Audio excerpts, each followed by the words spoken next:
ഇതുവരെ trinket dish ഒന്നും ചെയ്തിട്ടില്ലല്ലോ. അപ്പോൾ എന്തായാലും ഒരു ബ്രെഡിൻ്റെ ഷേപ്പിൽ ട്രിങ്കറ്റ് ഉണ്ടാക്കുക.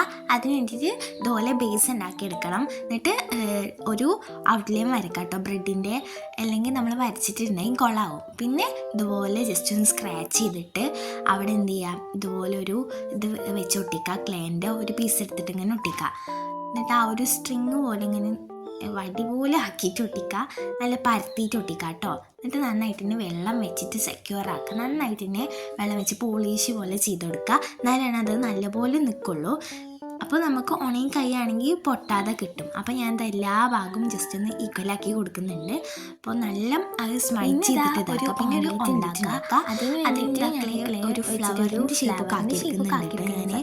എന്നിട്ട് അതുപോലെ ജസ്റ്റ് ആക്കി കൊടുക്കുക. എന്നിട്ട് ആ എഗ് യോൾക്ക് ഉണ്ടാക്കുന്നുണ്ട്, അത് യോൾക്കൊരു ബോൾ ഉണ്ടാക്കിയിട്ട് ഒട്ടിച്ചെടുക്കുക. അപ്പോൾ എന്ത് ചെയ്യുമ്പോൾ നമ്മൾ സ്ക്രാച്ച് ചെയ്തിട്ട് ചെയ്യാം. എന്നാലാണ് പെട്ടെന്ന് അവിടെ പിടിക്കൊള്ളൂ. എന്നിട്ട് ബ്രെഡിൻ്റെ സൈഡിലേക്ക് ഞാനത് വെച്ചെടുക്കുന്നുണ്ട്. പിന്നെ പെയിൻറ്റിങ് പരിപാടി ഞാൻ ഭയങ്കര ഇഷ്ടമാണ്. അപ്പോൾ ഞാൻ ഫസ്റ്റ് പെയിന്റിങ് എനിക്ക് ഭയങ്കര ഇഷ്ടമാണ്. ഫസ്റ്റ് ലെയർ ഞാനൊരു ഫസ്റ്റ് ബേസാണ് ആ ഒരു വൈറ്റ് കളർ അടിച്ചു കൊടുക്കുന്നുണ്ട്. പിന്നെ ഞാൻ ബ്രെഡിൻ്റെ ആ ജസ്റ്റ് കളറൊക്കെ ആ വീഡിയോ എൻ്റെ കയ്യിൽ നിന്ന് മിസ്സായി. ആ വീഡിയോ ക്ലിപ്പ് പിന്നെ ബ്രെഡിൻ്റെ മേലെ. അപ്പോൾ നിങ്ങൾക്ക് എൻ്റെ ചാനൽ ഇഷ്ടപ്പെടാണെന്നുണ്ടെങ്കിൽ സബ്സ്ക്രൈബ് ചെയ്ത് സപ്പോർട്ട് ചെയ്യാം കേട്ടോ.